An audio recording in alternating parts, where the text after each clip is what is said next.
सर्वेभ्यो नमो नमः। भवतां शमेषाम् आदरणीयानाम् आचार्यचराणां गुरुजनवृन्दानां काव्यामृतम् इत्यस्मिन् आमुखपटले हार्दं स्वागतम् अभिनंदनं च वर्तते। आप सभी संस्कृतनिष्ठ सुधी श्रोताओं का काव्यामृतम इस आमुख पटल पर हार्दिक स्वागत एवं अभिनंदन है। मित्रों, आज हम लोग महर्षि व्यास प्रणीत श्रीमद् भागवत महापुराण के महात्म्य के अंतर्गत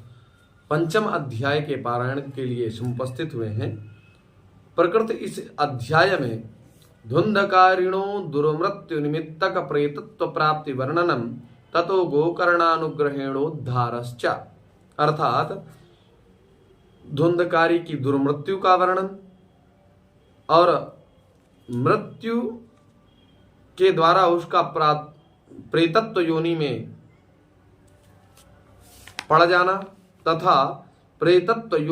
योनि से किस प्रकार से मुक्ति मिलेगी, इसका गोकर्ण जी के द्वारा उपाय का अन्वेषण करना, इसका निरूपण इस अध्याय में किया गया है। आइए पारायण को प्रारंभ करते हैं। अथ पंचमोऽध्यायः। सूत उवाच पितर्युपरते तेन जननी ताडिता भृशं क्वचित् वित्तं तिष्ठति ब्रूहि हनिष्ये लत्तया न चेत्। भैया, अब पिताजी तो परम धाम को पधार गए, इधर धुंधकारी ने माता जी की वो पिटाई करी। कहा कि भैया क्वचित् वित्तम तिष्ठति ब्रूहि, सारा माल मटेरियल कहाँ रखा है वो बताओ, नहीं अभी तुम्हें मार डालेंगे। हनिष्ये लत्तया न चेत् इति तद्वाक्य संत्रासात् जनन्या पुत्र दुःखतः कूपे पातः कृतो रात्रौ तेन सा निधनं गता। इस प्रकार के धुंधकारी के वाक्यों की संत्रासना से त्रासित होकर के वह जननी पुत्र दुख के कारण एक दिन कुएं में गई। रात्रि में कुएं में जाकर के कूद के अपने प्राणों का परित्याग कर दिया। गोकर्ण जी के जो पिताजी थे आत्मदेव जी, उन्होंने सत्संग किया था। सत्संग के प्रभाव से विवेक जागृत होने के कारण दशम स्कंध का पारायण करते हुए अपने शरीर का परित्याग कर गए। और जिसने कभी जीवन में सत्संग किया ही नहीं था, यहां तक संत की बात भी नहीं मानी थी, ऐसी धुंधली जब उस पर कठिन दुर्दांत धुंधकारी का अति दुरूह आक्रमण हुआ, तब बड़ी समस्यात्मक स्थिति में आकर के वह रात्रि में गई और कुएं में कूद करके अपने प्राणों को त्याग दिया। तो जब सत्संग अभाव होता है तो छोटी छोटी समस्याओं को लेकर के लोग आत्महत्या ही उसका परिणाम समझ बैठते हैं। ये बिल्कुल अनुचित है मित्रों। इसलिए सत्संग की भागीरथी में अवगाहन करने की आवश्यकता है। किस प्रकार से इतिहास में लोगों के साथ दुर्घटनाएं हुई और बेचारे परेशान स्थिति में परेशानी हुई और परेशानी से बचने के लिए उन्होंने क्या प्रयोजन रखा, इस पर जरूर विचार करना चाहिए। इसीलिए कहते हैं कि संस्कृत भाषा की अपनी एक गौरवता है, उस गौरवता को समझने की आवश्यकता है। मित्रों, हम व्याख्यान श्रृंखला का विस्तार न करते हुए पारायण ही प्रारंभ करते हैं। मध्य मध्य में जहां पर विशिष्ट अर्थानुपत्ति होगी वहां पर मैं थोड़ा निवेदन करता चलूंगा। गोकर्णस्तीर्थयात्रार्थं निर्गतो योग संस्थितः न दुःखं न सुखं तस्य न वैरिणापि बान्धवः द्वन्द्वकारी गृहे तिष्ठत् पंचपर्ण्यवधूवृतः अत्युग्र कर्म कर्ता च तत्पोषण विमूढ़धीः। अब इधर गोकर्ण जी ने समझ लिया कि अब हमारा ही क्रम आने वाला है, तो उन्होंने अपना दंड कमंडल उठाया और कहा, भैया हम थोड़ा तीर्थ यात्रा करना चाहते हैं, यदि आप अनुमति प्रदान करें। धुंधकारी ने कहा, ठीक है, जा सकते हो। धुंधकारी जी चले गए वैश्याओं के पास। गोकर्ण जी तीर्थ यात्रा के लिए निकल गए और धुंधकारी जी 5 वैश्याओं को ले आए। 5 वैश्याओं को अपने घर में रखने लगे और उनका पालन पोषण करने लग गए। एकदा कुलटास्तास्तु भूषण अन्य बेलिप्सवः तदर्थम निर्गतो गेहात् कामांधो मृत्युम स्मरन। एक दिन की बात है, वो सारी कुलटाएं भूषणों की अभिलिप्सा से अपनी भावना को प्रदर्शित करती हैं कि भैया हमें भूषण चाहिए, तो आभूषण लाए कहां से जाए? धुंधकारी उतना बड़ा तो ब्राह्मण के घर में क्या मिलेगा? आभूषण थोड़ी ना, सुनार थोड़ी ना था। पंडित आत्मदेव शुद्ध सात्विक ब्राह्मण थे, और जो जितना सात्विकता से होगा वो उतना धनाढ्य नहीं होगा। ये इतिहास गवाह है। सुदामा जी जैसे महाज्ञानी महान सात्विक, परिस्थिति 2 मीटिंग भोजन करने की समस्या थी, ये परिस्थितियां थी। तो सात्विकता परीक्षणात्मक दृष्टि से भगवान परीक्षण करते हैं कि वास्तविक ये सात्विक है कि नहीं। सुदामा जी के जीवन में कष्ट भी आए, अंततोगत्वा उनको त्रैलोक्याधीश बना दिया गया। भगवान ने ही बनाया। साक्षात भगवत प्राप्ति होने के बाद साक्षात नारायण त्रैलोक्याधिपति उनके चरण धोरा। ये सात्विकता का प्रभाव है। अपनी सात्विकता, अपने ब्राह्मणों को अपने वास्तविक वर्चस्व को समझना चाहिए। तो एकदा कुल्टास्तास्तु भूषणान्यभिलिप्सभा तदर्थं निर्गतो गेहात् कामान्धो मृत्युमस्मरन् यतस्ततश्च संहृत्य वित्तं भीष्म पुनर्गतः ताभ्यो यजक्षत्सु वस्त्राणि भूषणानि कियन्ति च बहुवित्तचयं दृष्ट्वा रात्रौ नार्यो व्यचारयन् चौर्यं करोत्यसौ नित्यम् अतो राजा गृहीष्यति वित्तं हृत्वा पुनश्चैनं मारयिष्यति निश्चितम् अतोऽर्थगुप्तये गूढमस्माभिः किं न हन्यते निहत्यैनं गृहीत्वार्थोम् यास्यामो यत्र कुत्रचित् इति ता निश्चयं कृत्वा सुप्तं सम्बध्य रश्मिभिः पाशं कण्ठे निधायास्य तन्मृत्युमुपचक्रमुः त्वरितं नाम माराशौ चिन्तायुक्तास्तदा भवन् तप्ताङ्गारसमूहाश्च तन्मुखे च हि विचिक्षिपुः तन्मुखे विचिक्षिपुः अग्निज्वालाति दुःखेन व्याकुलो निधनं गतः तम देहं मुमुचुर्गर्ते प्रायः साहसिकाः स्त्रियः न ज्ञातं तद्रहस्यं तु केनापीदं तथैव च लोकैः पृष्टा वदन्ति स्म दूरं यातः प्रियो हि न आगमिष्यन्ति वर्षेऽस्मिन् वित्तलोभविकर्षितः स्त्रीणां नैव तु विश्वासं दुष्टानां कारयेत् बुधा विश्वासे स्थितो मूढः स दुःखैः परिभूयते सुधामयं वचो यासां कामिनां रसवर्धनं हृदयं क्षुधसाराभं चुरसाराभं प्रियः को नाम योषितां संहृत्य वित्तं तायाता कुल्टा बहुभर्तृकाः धुन्धकारी बभूवाथ महान् प्रेतः कुकर्मतः वात्यारोपधरो नित्यं धावन्तः दिशोऽन्तरं सीताताप परिक्लिष्टो निराहारः पिपासितः न लेभे शरणं क्वापि हा दैवेति मुहुर्वदन् कियत्कालेन गोकर्णो मृतं लोकानबुध्यत अनाथं तं विदित्वैव गया श्राद्धम् अचीकरत् यस्मिन् तीर्थे तु संयाति तत्र श्राद्धमवर्तयत् एवं भ्रमन् स गोकर्णः स्वपुरं समुपेयिवान् रात्रौ गृहाङ्गणे सुप्तुम् आगतो लक्षितः परैः तत्र सुप्तं स विज्ञाय धुन्धकारी स्वबान्धवं निशीथे दर्शयामास महारौद्रतरं वपुः सकृन्मेषः सकृदहस्ति सकृच्चा महिषोऽभवत् सकृद इन्द्रः सकृच्चाग्निः पुनश्च पुरुषोऽभवत् वैपरीत्यमिदं दृष्ट्वा गोकर्णो धैर्यसंयुतः अयं दुर्गतिकः कोऽपि निश्चित्यात्यतमब्रवीत् गोकर्णोवाच कस्त्वम् उग्रतरो रात्रौ कुतो यातो दशामि माम् किं वा प्रेतः पिशाचो वा राक्षसोऽसीति संसनः सूत उवाच एवं पृष्टस्तदा तेन रुरोदोच्चैः पुनः पुनः रक्तो वचनोच्चारे संज्ञामात्रं चकारः ततोऽञ्जलौ जलं कृत्वा गोकर्णस्तमुदैरयत् तत्सेकहत पापोऽसौ प्रवक्तुम् उपचक्रमे प्रेतुवाच अहं भ्राता त्वदीयोऽस्मि धुन्धकारीति नामतः सुखीयेनैव दोषेण ब्रह्मत्वं नाशितं मया कर्मणो नास्ति संख्या मे महाज्ञाने विवर्तिनः लोकानां हिंसकः सोऽहं स्त्रीभिर्दुःखेन मारितः अतः प्रेतत्वमापन्नो दुर्दशां च वहाम्यहम् वाताहारेण जीवामि दैवाधीन फलोदयात् अहो बन्धो कृपा सिन्धो भ्रातुर्मामा सुमोचय गोकर्णं वचनं श्रुत्वा तस्मै वाक्यमथा ब्रवीत् गोकर्णोवाच त्वदर्थं तु गजापिण्डो मया दत्तो विधानतः तत्कथं नैव मुक्तोऽसि ममाश्चर्यम्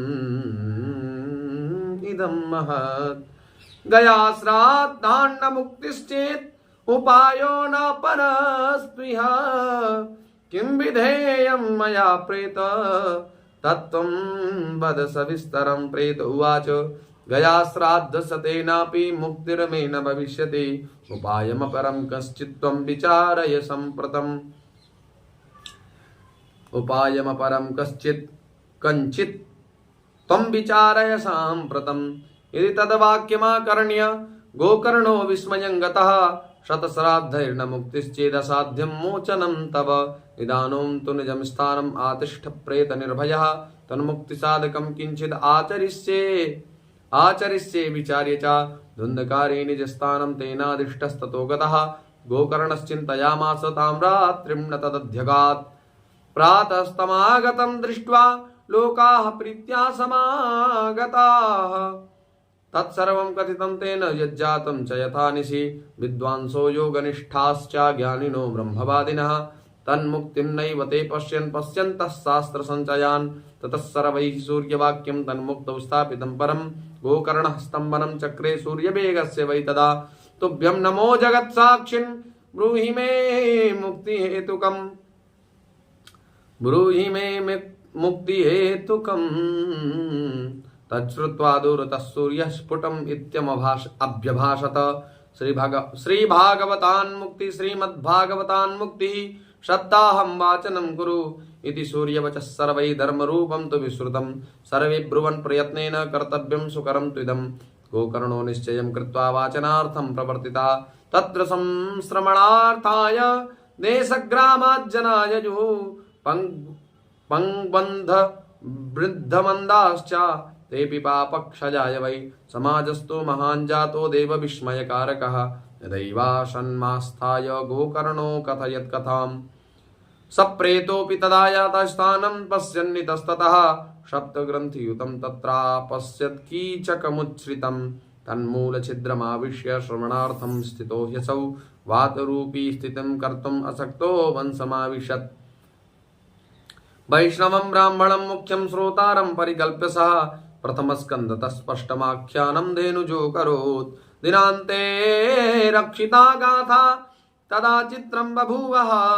वंशैकग्रन्थिभेदोऽभूत् सशब्दं पश्यतां सतां द्वितीयेऽन्हि तथा सायं द्वितीयग्रन्थिवेदनं तृतीयेऽन्हि तथा सायं तृतीयग्रन्थिवेदनम् एवं सप्तदिनेश्चैव सप्तग्रन्थिविवेदनं कृत्वा सा द्वादशस्कन्धश्रवणात् प्रेततां जहौ दिव्यरूपधरो जातस्तुलसीनाममण्डितः पीतवासा घनश्यामो मुकुटीकुण्डलान्वितः ननाम भ्रातरं सद्यो गोकर्णमिति चाब्रवीत् त्वयाहं मोचितो बन्धो कृपया प्रेतकस्मलात् धन्या भागवती वार्ता प्रेतप्रीडा विनाशिनी सप्ताहोऽपि तथा धन्यः कृष्णलोकफलप्रदा कम्पन्ते सर्वपापानि सप्ताह श्रवणे स्थिते अस्माकं प्रलयं सद्यः कथा चेयं करिष्यति आर्द्रं शुष्कं लघुस्थूलं वाङ्मनं कर्म विकृतं श्रवणं विदहेत् पापं पावकः श्रमिदो यथा अस्मिन् वै भारते वर्षे सुरभिर्देव संसदि अकथाश्रामिणां पुंसां निष्फलं जन्म कीर्तितम् किं मोहतो रक्षितेन सुपुष्टेन बलीयसा अध्रुवेण शरीरेण सुखशास्त्रकथां विना अस्ति स्तम्भं स्नायुबद्धं मांसशोणितलेपितं चर्मावनन्दं दुर्गन्धं पात्रं मूत्रपुरीशयोः जराशोकविपाकारतं रोगमन्दिरमातुरं दुष्पूरं दुर्धरं दुष्टं सदोषं क्षणभङ्गुरं क्रमिविड्भस्मसंज्ञान्तं शरीरमिति वर्णितम् अस्थिरेण स्थिरं कर्म कुतोऽयं साधयेन्न हि यत्प्रातः संस्कृतं चान्यं सायं तच्च विनश्यति तदीयरससम्पुष्टे काये का नाम नित्यता सप्ताह श्रवणाल्लोके प्राप्यते निकटे हरिः अतो दोषनिवृत्त्यर्थम् एतदेव हि साधनं बुद्बुदा इव तोयेषु मशका इव जन्तुषु जायन्ते मरणायैव कथाश्रवणवर्जिताः जडस्य शुष्कवंशस्य जडस्य शुष्कवंशस्य यत्र ग्रन्थि विभेदनं चित्रं किमु तदा ग्रन्थ चित्रं किमु तदा चित्त ग्रन्थिभेद कथाश्रवात् विद्यते हृदय ग्रन्थिश्छिद्यन्ते सर्वसंशयाः क्षीयन्ते चास्य कर्माणि सत्ताः श्रवणे कृते संसार कर्दमालेप प्रक्षालन पटीयसि कथा तीर्थे स्थिते चित्ते मुक्तिरेव बुधै स्मृता एवं ब्रुवति वै तस्मिन् विमानम् आगतस्तदा वैकुण्ठवासिभिर्युक्तं प्रस्फुरद्दीप्तिमण्डलं सर्वेषां पश्यतां भेजे विमानं धुन्धलीसुतः विमानं वैष्णवान् वीक्ष्य गोकर्णो वाक्यमब्रवीत् गोकर्ण उवाच अत्रैव बहवः सन्ति श्रोतारो मम निर्मलाः आनीतानि विमानानि न तेषां युगपत्कुतः श्रवणं समभागेन सर्वेषामिह दृश्यते फलभेदः कुतो जातः प्रब्रुवन्तो हरे प्रियाः हरिदासाः ऊचुः श्रवणस्य विभेदेन फलभेदोऽत्र संस्थितः श्रवणं तु कृतं सर्वैर्न तथा मननं कृतं फलभेदस्ततो जातो भजनादपि मानद सप्तरात्रमुपोष्यैव प्रेतेन श्रवणं कृतं मननादि तथा तेन स्थिरचित्ते कृतं व्रतम् अदृढं च हतं ज्ञानं प्रमादेन हतं श्रुतं संदिग्धो हि हतो मन्त्रो व्यग्रचित्तो हतो जपः अवैष्णवो हतो देशो हतं श्राद्धमपात्रकम् हतम् अश्रोत्रिये दानम् अनाचारं हतं कुलं विश्वासो गुरुवाक्येषु स्वस्मिन् दीनत्वभावना मनोदोषजयश्चैव कथायां निश्चला मतिः एवमादिकृतं चेत् स्यात् तदा वै श्रवणे फलं पुनः श्रवान्ते सर्वेषां वैकुण्ठे वसति ध्रुवं गोकर्ण तव गोविन्दो गोलोकं दास्यति स्वयम् एवमुक्त्वा ययुः सर्वे वैकुण्ठं हरिकीर्तनाः श्रावणे मासि गोकर्णः कथामुचे तथा पुनः सप्तरात्रवतीं भूय श्रवणं तैः कृतं पुनः कथा समाप्तौ यज्जातं श्रूयतां तच्च नारद विमानैः सह भक्तैश्च हरिराविर्बभूवः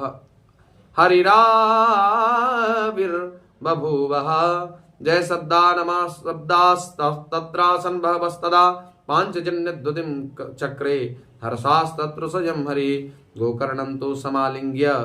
आकरोत् स्वसदृशं हरिः श्रोत्रीन् अन्यान् घनश्यामान् पीतो कौशेयवाससः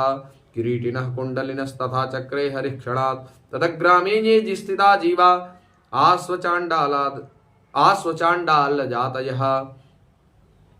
विमाने स्थापितास्तेऽपि गोकर्णकृपया तदा प्रेषिता हरिलोके ते यत्र गच्छन्ति योगिनः गोकर्णेन स गोपालो गोलोकं गोल्पवल्लभं कथाश्रवणतः प्रीतो निर्ययौ भक्तवत्सलः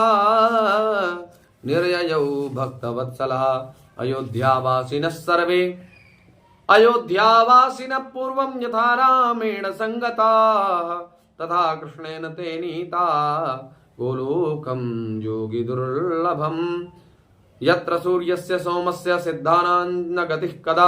तं लोकं हि गतास्ते तु श्रीमद्भागवताश्रवात् ब्रूमोऽत्र ते किं फलवृन्दमुज्ज्वलं सप्ताहयज्ञेन कथासु सञ्चितं कर्णेन गोकर्णकथाक्षरो यैः पीतश्च ते गर्भगता न भूयः वाताम्बुपर्णासनदेहशोषणैस्तपोभिरुग्रैश्चिरकालसञ्चितैः योगैश्च संयान्ति न तां गतिं वै सप्ताहगाथाश्रवणेन यान्ति याम् इतिहासमिमं पुण्यं शाण्डिल्यो विमुनीश्वरः पठते चित्रकूटस्थो ब्रह्मानन्द परिप्लुतः आख्यानमेतत्परमं पवित्रं श्रुतं सकृद् वै विदहेत् अघौघं श्राद्धे प्रयुक्तं पितृतृप्तिमावहेन् नित्यं सुपाठाद पुनर्भवं च श्री पद्मपुराणे उत्तरखंडे श्रीमद्भागवत महात्म्ये गोकर्ण मोक्ष वर्णनम नाम पंचमोऽध्यायः। हरि ओम तत्सत्। नमो नमः।